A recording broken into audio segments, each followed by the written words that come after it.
Doctor Hansraj वैद्य नांदेड सहयोग ज्येष्ठ नागरिक संघ फेस्कॉमचा संलग्नित असलेली आमची संस्था आहे आणि ही अहोरात्र ज्येष्ठ नागरिकांच्या बद्दल कार्यरत आहे।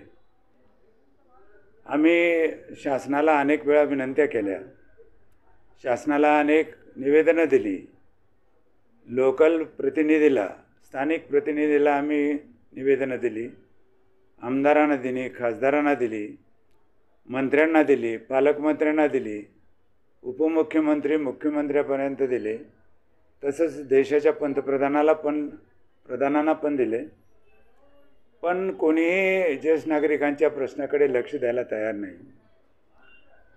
आपल्या देशातील, जगातीलच नाही तर आपल्या देशातील इतर राज्याच्या मानाने महाराष्ट्र राज्यातील ज्येष्ठ नागरिकांना किंमत इथलं सरकार देत नाही असं माझं स्पष्ट मत आहे। कारण त्यांचे अनेक दिवसाचे प्रश्न रेंगाळत ठेवलेले आहेत। खरं तर ते प्रश्न अखर्चिक आहेत, जसं की त्यांचं धोरण मान्य करायला पाहिजे शासनाने।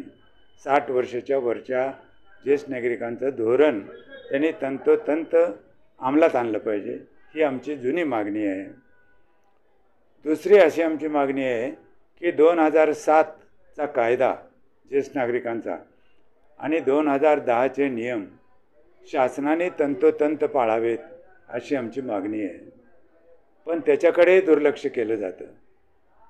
आरोग्याच्या दृष्टीनं आरोग्य विमा ज्येष्ठ नागरिकांचा शासनानं भरावं अशी मागणी आहे आमची, तेही शासन मान्य करत नाही। आम्हाला ज्या काही सुविधा देतं सरकार, महाराष्ट्र शासन, इकडे तर पुरोगामी महाराष्ट्र राज्य म्हणून घेतं आणि जगातच कुठेच नाही, भारतातील इतर राज्यामध्ये सुद्धा वय वर्ष 60 हेच ग्राह्य धरलं जातं ज्येष्ठ नागरिकांचं, पण महाराष्ट्रात 65 वर्षाच्या वरच्या लोकांना आम्ही ह्या सवलती देणार असं शासन म्हणतं। आता थोडक्यात तुम्हाला सांगतो, आमच्या पंतप्रधानांनी देशाच्या वयोश्री योजना आणली, ती काही राज्यापुरती आणली आणि काही राज्यातील, काही जिल्ह्यातील नागरिकापुरती आणली।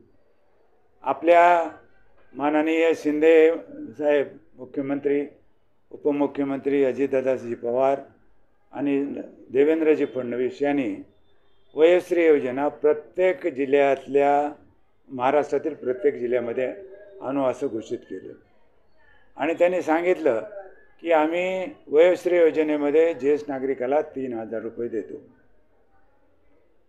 पण ही नुसती बातमी केली त्याच्यामध्ये खाली विश्लेषण करताना असं लिहिलं की आम्ही हे 3000 रुपये तुम्हाला आयुष्यात एकदाच देऊ आणि तेही तुम्ही लागतात त्या वस्तू, श्रवणयंत्र घ्या किंवा तुमच्या मानेचा पट्टा घ्या, कमर दुखली म्हणून कमरेचा पट्टा घ्या किंवा चालता येत नाही म्हणून वॉकर घ्या, काठी घ्या, संडासला बसता येत नाही म्हणून संडासचा पॉट विकत घ्या आणि त्याची बिलं लावा, आमच्याकडे पाठवा, आम्ही त्यांना देऊ। म्हणजे 5 पैसेही ज्येष्ठ नागरिकांना देण्याची त्यांची तयारी नाही। ही नुसती फसवेगिरी आहे, भंपक अशा ह्या योजना आहेत असं माझं स्पष्ट मत आहे। त्याचं कारण असं की मागच्या सरकारने सुद्धा अनेक योजना आणल्या, इंदिरा गांधी योजना आणली, राजीव गांधी योजना आणली, संजय गांधी निराधार योजना आणली, श्रावण बाळ योजना आणली, सगळ्या भंपक, कुणाही ज्येष्ठ नागरिकांना सरसकट फायदा झाला नाही, गरजवंत ज्येष्ठ नागरिकांना। आमचं स्पष्ट मत आहे शासनाला आजही, डोळे उघडा, कान आमच्याकडे द्या आणि ऐका की गरीब, गरजवंत, दुर्लक्षित, उपेक्षित, वंचित, शेतकरी, शेतमजूर, कामगार, कष्टकरी, विधवा आणि दिव्यांग ह्या गरजू लोकांना तुम्ही द्या। माझ्यासारख्या श्रीमंत डॉक्टरांना, वकिलांना, प्राध्यापकांना, कुण्या व्यापाऱ्याला आम्हाला देऊ नका तुम्ही 3500 रुपये महिना, पण ह्या गरजवंतांना द्या। याच्यासाठी म्हणतो आम्ही की त्यांना 2दाची रोटी आणि 2दाचा चहा त्याला मिळावा, ही आमची त्यामागची भावना आहे। आमच्या जवळच्याच प्रदेशामध्ये आंध्र प्रदेश, कर्नाटक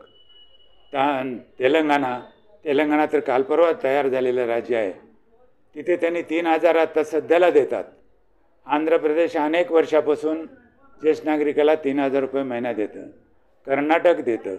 गोवा, दिल्ली, झारखंड, उत्तरांचल सगळे राज्य देतात. सगळ्या राज्यामध्ये हे मानधन दिलं जातं. पण महाराष्ट्रातच देत नाही. इकडे तर हे पुरोगामी महाराष्ट्र राज्य म्हणतात, शाहू फुले आंबेडकरांचं नाव घेतात, यशवंतरावजीचं नाव घेतात आणि करताना मात्र कृतीत हे काहीही करत नाही. आम्ही आजपर्यंत शासनाला एवढे किमती मतदान करत आलो. एकाही निवडणुकीमध्ये आम्हाला आठवतं तसं मतदान केलं नाही असं नाही. आमचं एकवट मतदान सर्व ज्येष्ठ नागरिकांचं असतं. 100% मतदान करतो आणि त्याचं फळ आम्हाला काय देतं महाराष्ट्र राज्य तर 0. आमची एकही मागणी मान्य करत नाही, आम्हाला मान्यधनही देत नाही आणि आमचं वय वर्ष 60सुद्धा धरत नाही. तर ह्या सरकारनं आमची नम्र विनंती आहे की यांनी ह्या आमच्या मागण्या मान्य कराव्यात. आमच्या जर मताची किंमत असेल, आमचं जर त्यांना मत पाहिजे असेल तरच आम्ही म्हणत असलेल्या आमच्या मागण्या हे मान्य करतील आणि त्यांना जर गरज नसेल तर त्यांनी खुशाल न करावं.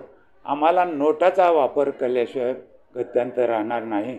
याचं कारण असं की ना सत्तेतल्या लोकांना, सत्तेतल्या नेत्यांना, सत्तेतल्या पक्षांना किंवा सत्तेतर किंवा सत्तेच्या बाहेर असलेल्या नेत्यांना आणि त्या पक्षाला जर ज्येष्ठ नागरिकांची मतं हवी नसतील तर आम्हाला कुणालाही मत आम्ही देणार नाही.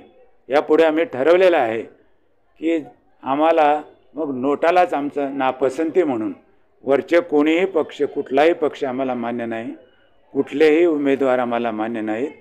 म्हणून आमचा रोष किंवा आमची नापसंती, आमची नाराजी म्हणून आम्ही नोटाला मतदान करायचं ठरवलेलं आहे. एवढंच सांगतो, थांबतो. जय हिंद, जय महाराष्ट्र.